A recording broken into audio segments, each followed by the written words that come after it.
How you guys doing? Dave Hughes, MMA Weekly. How you been, guys? I took a little break there at the end and haven't done a video in a while, but I'm gonna do my end of the year awards. Uh, Lots of guys, man, for the fighter of the year, submission of the year, um, knockout of the year. You know, if you guys want to vote yourselves, that's fine. I'll definitely take your thoughts and maybe something I missed. Um, this time I'm gonna do UFC. You know what I mean? That way you guys know who the hell I'm talking about. A lot of times when I do one or Strike Force, Strike Force, yeah, it'd be nice, right? Or Bellator, you know, a lot of people don't know. I think I'm gonna start out with knockout of the year. Now I've thought about this long and hard. What I think is the knockout of the year and the submission of the year, and some of them might not have been where I thought where they should have been. I mean, I seen a couple amateurs that had what I consider. I seen a kid land a twister, another one land an Ezekiel choke, standing. But knockout of the year that meant the most, I think I'm gonna go with the Tai Tuivasa knockout of Derek Lewis. It meant the most to him. It was the biggest win of his career. Took Derek out of the, you know what I mean? Completely took Derek out of the title picture and put him in it. I mean, now that he lost to Cyril Gahn, we'll see where that goes. But that's my vote for knockout of the year. Submission of the year. Shit. Let's see. How about Charles Oliveira versus Justin Gaethje? Because everybody thought Gaethje was going to go in there and destroy Charles, or maybe Islam Makhachev against Charles Oliveira. Maybe that's what I'll vote. Yeah. Submission of the year, Islam Makhachev versus Charles Oliveira. Guillotine choke, Charles tapped. I mean, he tapped the biggest submission artist in UFC history. I mean, that's an accomplishment. Charles Oliveira's jiu-jitsu is no fucking joke at all, guys. So, fighter of the year. Here's the hardest one. Because Islam, like I just said, Islam won the title after really not facing any big opponents. Like, you know, he pretty much did it like Khabib did it. Don't face anybody that's a real challenge, and then fight for the title. So, I mean, he only really beat Oliveira, which we know is quite beatable. Has no chin. I mean, if Makhachev can knock you down with a punch, his punches are about the ugliest thing I've ever seen. But they are awkward. I mean, you're used to fighting a guy that has tons of skill in the stand-up, and Makhachev's an awkward puncher. He punches like, you know, I don't know how to explain it, like the old school UFC guys used to punch. But fighter of the year, I'm gonna have to say Alexander Volkanovski is. I'm not a huge Volkanovski fan. I'm absolutely a fan, just not a big one. Remember, I'm a big Max Holloway fan. But yeah, some dude just was in my lane. Sorry, guys. Yeah. So I'm going to give Alexander Volkanovski my vote for the Fighter of the Year award. I think that's about the best bet. I think he's absolutely the pound-for-pound best. Kamaru Usman would have probably been my vote had Leon not knocked him out. The man hasn't lost a round since Colby. Fuck, man, he's so good. But if watching Usman get knocked out doesn't show everyone why MMA is my very favorite sport on the planet. You know what I mean? If you're down by 40 in a football game, you're probably not coming back. If you're down by 12 runs in a baseball game, you're probably not coming back. But if you're down 4.5 rounds to none and you haven't done shit since the first round, you can still win. Derek Lewis has proved that everyone has a puncher's chance in MMA, especially a professional fighter.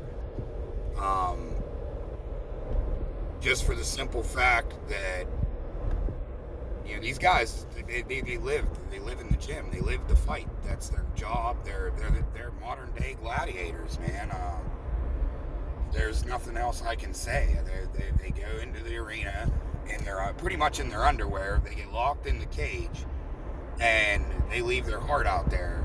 And yeah, it's for fans, but it's for self-accomplishment. Guys like Michael Chandler and I mean, who the fuck can't like Michael Chandler's fights? I mean, the man brings it every time. Had he won a few, he would absolutely been my fighter of the year. I mean, hands down. And of course, my Hall of Fame pick for the year of a retired fighter. Let's see, who retired? How about Cowboy Cerrone? He retired this year. Cowboy would be my vote for first ballot Hall of Fame. Yeah, there's no one else even close to what Cowboy's accomplished in the octagon.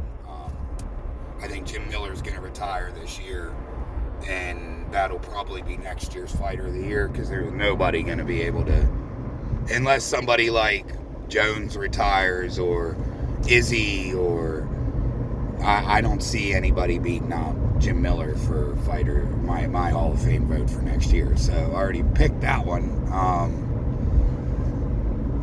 But we'll get to some fights coming up. Yuri Prohaska, out, done.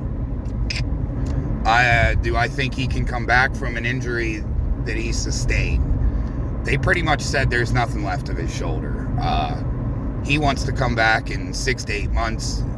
I looked into his shoulder injury, and it's going to take him a good, I'd say, year to 18 months before he could get the surgery, heal, do any sort of rehabilitation to that shoulder, and then do a fight camp without fucking it up again. Because, I mean, the doctors nowadays are fucking amazing. There's no doubt about that. They're studs. They really are. Or studettes, depending on whatever they identify as. But yeah, absolutely. It's Yuri's not going to be back for a while, guys.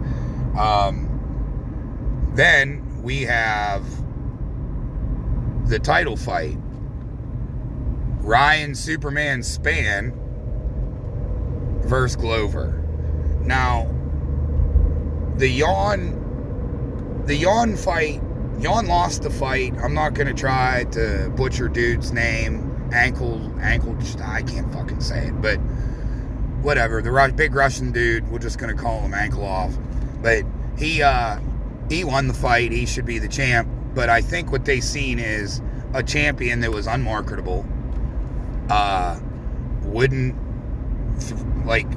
Okay, Usman got knocked out because he don't coast, okay? They absolutely know that if fucking Ankle Boy would have fucking won that fight, that he was going to be a coaster if he was ahead. He wasn't ahead. I mean, did I give him the fight? Yeah, I don't really give a lot of draws, and when I do give a draw, the judges see it a different way. The John Jones fight, his last fight, I absolutely ruled it a draw because he didn't win, but he didn't lose either. So, but I mean, you know, their fucking Dominic Reyes has turned into a shit after he fought Jones. What's he been knocked out 3 times out of 4 fights since he fought Jones? Some crazy shit like that. He's on like a 4-fight losing streak, and he doesn't look good at all. He looks like shit. Looks like he needs to go back down to the minors for a while. Maybe go to Cage Warriors and see what he can do there. Let's see here. The featherweight division's pretty much wrapped up. Lightweight division, there's really nothing going to be able to go on there. Dariush deserves a title shot, but do I think Dariush can beat Makhachev?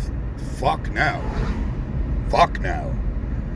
Do I think he deserves a title shot? Yeah, but so does what's his name? Fuck. So it's Benel Dario. Let me think. Shit. I can't believe I'm drawing a fucking blank on dude's name. I apologize.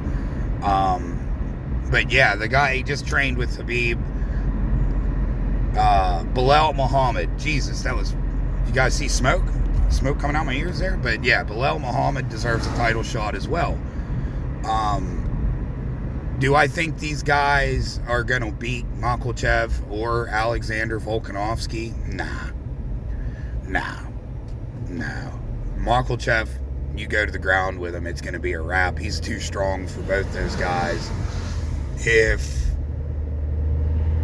he stands up with Muhammad, then Muhammad will get knocked out. Bilal doesn't take punches real well. He's proved that before.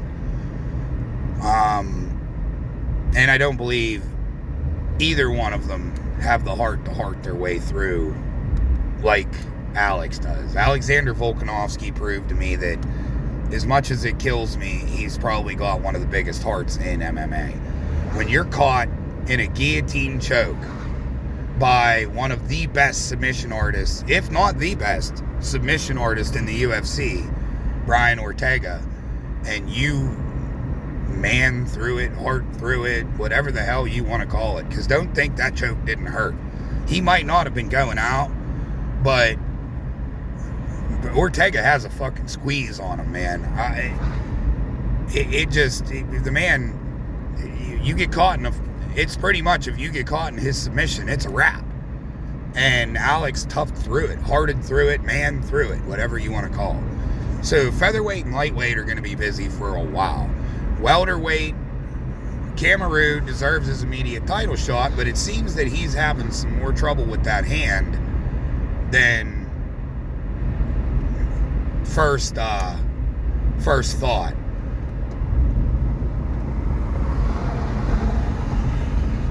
He's got...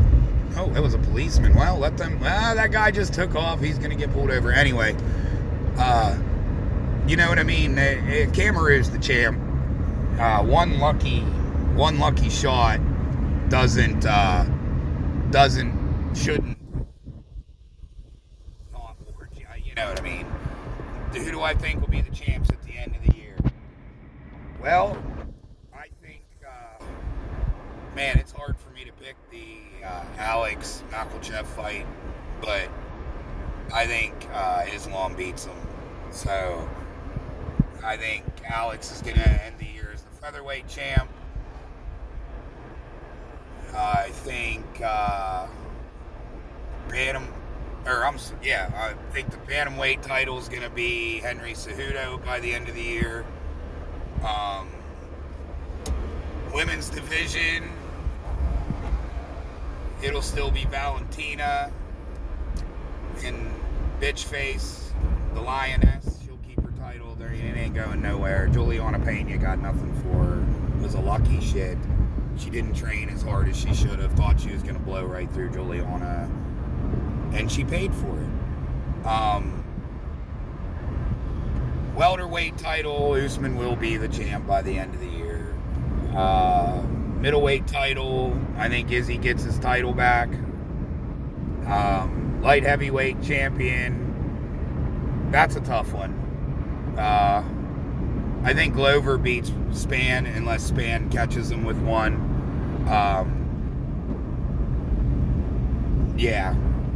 Yuri won't be back by the end of the year, so if Glover doesn't retire, then Glover will be the champ, or I believe that Spann might be the champ, even if he does lose to Glover. But if he doesn't lose dominantly, then they'll give Spann another shot if he looks good. Heavyweight champion of the world, I'm going to go on a limb here, and I'm going to take John Jones. John Jones will be the heavyweight champ of the world, and where he will retire at the end of next year. And there's my picks. I'm going to start dropping a little bit more. Stay tuned. Tell your friends if you like my channel. Please in the comments. Tell me what you'd like to hear. I can talk about any sport. I just chose MMA for this platform. But I do watch college football, pro football, baseball, basketball, hockey. The only one I'm not real versed on is hockey. And I'm from Pittsburgh. It's bullshit. I know that, guys. I should be a big hockey fan. I have, in my opinion, the best hockey team in the world in my city.